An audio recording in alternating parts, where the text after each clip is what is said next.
my favorite quote from episode number 1. If you do not have a good jab, your ass is capped. Greetings, goofs and goblins. It's Alex here, and I wanted to do something a little different because I've never covered any season of The Ultimate Fighter. Last season, I missed Alex Volkanovski and Brian Ortega go head-to-head for the whole season, and I just wasn't really interested. I didn't have enough time. This season, since it's The Ultimate Fighter Season 30, Juliana Pena, Amanda Nunes, and female flyweights, I'm much more interested since there are girls.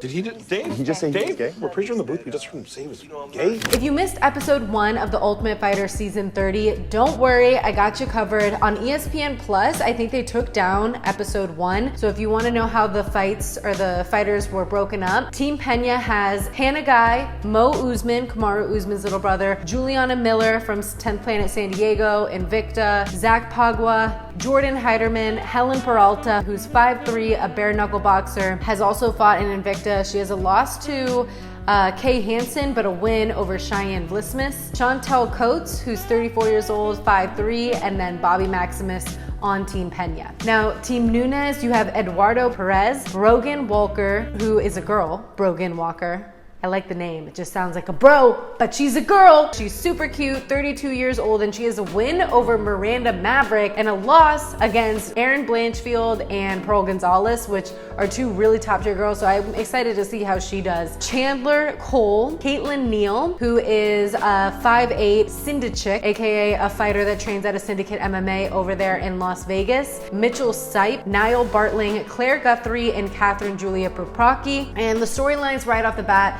they start off with 10th Planet San Diego, Juliana Miller on the phone with her grandma crying because she's not doing too well. Things are getting emotional because they're going into the house that is not gonna have any cell phones and all that stuff. I appreciated the fact that they brought in Forrest Griffin to get a little bit of a nostalgic feel in there, and he called it the boot camp for fighters. It's so nice that these fighters get to go into the Ultimate Fighter house and just focus on training. Juliana said this is the first time in her life where she has just focused on training and not had to work and do all these other things. So good for them. If they didn't win the Ultimate Fighter, they definitely came out a better person. And I'm gonna do a favorite quote from each episode. I'm gonna try to lean towards all the funny quotes, but my favorite quote from episode number 1, if you do not have a good jab, your ass is capped. A coach said that.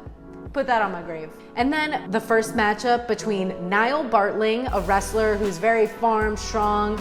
I'm not gonna lie, when they had the moment with him and his girlfriend and they had to pretend like the camera wasn't there, I was really uncomfortable. I guess I just get weirded out every time people that are dating look so similar, like they look like they could be each other's siblings. I think that's why I was weirded out, but I also just feel like anytime you have a camera there and you're supposed to act normal, it just comes off so not normal. And everything about The Ultimate Fighter is like super corny, which is part of the reason why I feel like it's so enjoyable. Like all the graphics coming in the beginning for the intro of people, like it's all so super corny, but that's kind of the point of the show. If you're enjoying this video so far, please give it a like because I'm going to edit this after I get back from jiu-jitsu and it's gonna be late and I just want someone to like it, maybe 1 or 2 people. So could you be that 1 or 2 persons that likes and subscribes and shares it with their friend? Okay, back to the video.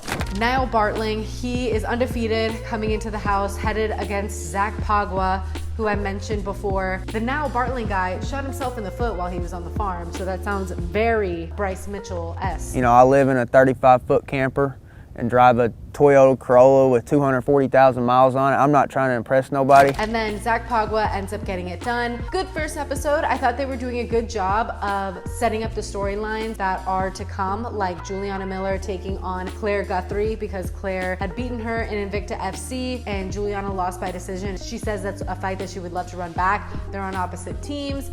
It could go out from there. And then Mitchell Sipe and Muhammad apparently had drama before because Muhammad had backed out of a fight and had said it was for surgery, but apparently didn't get that surgery, and Mitchell is trying to redeem that fight. So more on that coming up. But first we have to get to episode 2, the first ever flyweight fight between the ladies, which is what I'm here for. Helen Peralta, a bare knuckle fighter. She is super mean. Her attitude kind of reminds me of that like Chito Vera, I don't give a fuck attitude, especially when she was talking about, yeah, I'm super petty. Like it just, I don't know. It just was very Chito Vera-esque to me. The attitude like, I'm just gonna go in there and become champ. Like she'd never even heard of the UFC before Ronda Rousey knocked out Holly Holm, which kind of initially was in my mind registered as like, damn, like you got into the game really late. She is 33 years old, trying to compete in the flyweight division, but hey, anything is possible if she wins the Ultimate Fighter. But we'll get to that. She is matched up against Kaytlin Neil, who is the founder of Bad Athletics. It's in her Instagram bio. It's a supplement for women, and she grew up Mormon in Utah, which I can't even imagine, but it explains so much of her personality. Like it's a very sweet and seems like a sheltered personality, just the way she talks about things and how she was like all offended that Juliana didn't pick her. She's like, I just feel like they're like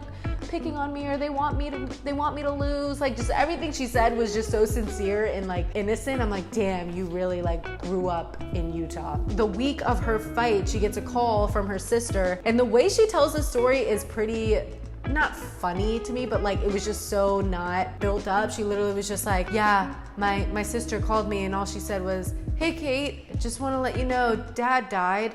And I was like, what? Bro, what are you talking about, man? this is a lot to unpack. And then Kaytlin goes on to say that he is not really part of the family as much because he had serious addiction issues, and for her mental health, she had cut him out of his life for 8 years of her life. He was living in a homeless shelter, and I guess that's why it was kind of one of those phone calls where we're just like, hey, by the way, you know, Dad died, because they're not close anymore. But I was just like, damn, so like, was your dad Mormon, or did you grow up without your dad and then got like into the Mormon family stuff? Like I was just really confused. There's a whole lot to unpack there with her story, and I'm sure a bunch of interviews of Kaytlin are gonna rise after this episode. It was a great episode. Round one, pretty you could tell that Kaytlin is very awkward. Like her height, she has not learned to use it to her advantage. She was kind of standing there like a praying mantis at first, but she did manage to execute the game plan, which was to get Helen onto the fence and close in distance so that she wouldn't have any room to throw them bare knuckles.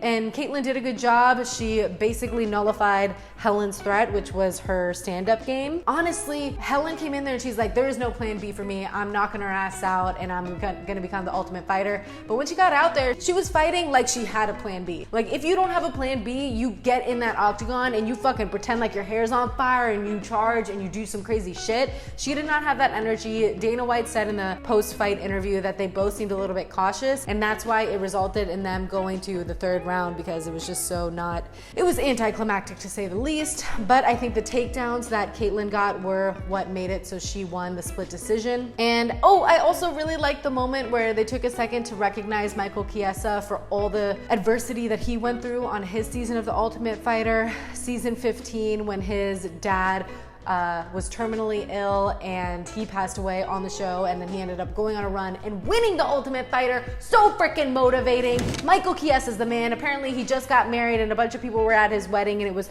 freaking awesome. But it's so cool to see that all these people come from the Ultimate Fighter and they make a name for themselves, and I'm excited to see where these storylines go. My favorite quote of episode 2.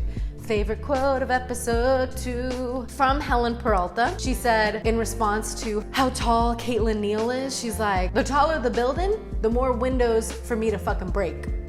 And she just said it so bluntly. I was like, wow, that was so Chito Vera-esque, just everything she says. I think she could really use some work on her ground game and being able to actually get up when she gets taken down so that she can keep it on the feet. Even I wasn't like overly impressed by what I saw on the feet. Maybe it's just because she was going against someone that had such a height advantage, so it was hard for her to close the distance. But either way, I still think she's gonna learn a lot on this season and potentially be able to do stuff in other promotions. I don't know if she's gonna get picked up by the UFC since she lost, but yeah, a great first 2 episodes of The Ultimate Fighter season 30. I'm gonna be making a bi-weekly video. So anyway, The Ultimate Fighter season 30 I think has the potential to be a very interesting season, especially with all the storylines storylines and the inclusion of girls and guys in a season. I think that makes it much more interesting to see them interact in the house. And I'm mainly just excited to see Juliana Miller and Claire Guthrie eventually meet. But if Helen Peralta and Katylin Neil were able to have that much of a crazy episode, I am very excited for the rest of the season. Hopefully no one else has parents that die the same week as their fight, because I feel like that was like a very big emotional moment of this episode and it made it more interesting, but I obviously don't want any of the episodes to be interesting in that way anymore. Obviously, prayers out to Kaytlin, and I'm excited to see what she does because her Instagram is blowing up. It seems like her company is going to be doing really well too. So great season of The Ultimate Fighter. I'm Alex Wendling covering this season for you, and let me know if there's anything, if anyone wants to be a guest on the show and shoot the shit, or tell me what one of your favorite quotes is. And on that note,